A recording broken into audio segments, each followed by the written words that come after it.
Ya.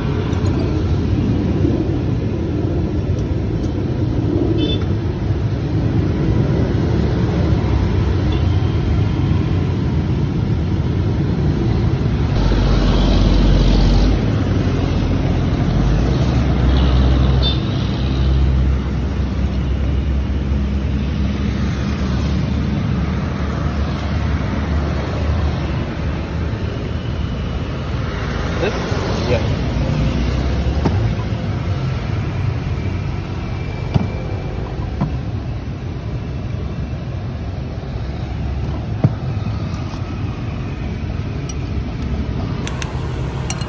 Oke guys, untuk siomanya kita aduk-aduk terlebih dahulu biar bumbunya menyatu seperti aku dan kamu. Halo guys.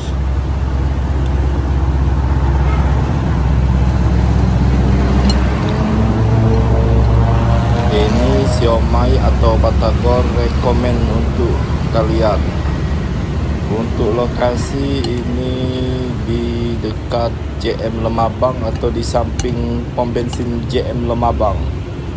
Untuk rasa sangat enak sekali, ikannya terasa, tidak bau dan mantap sekali guys.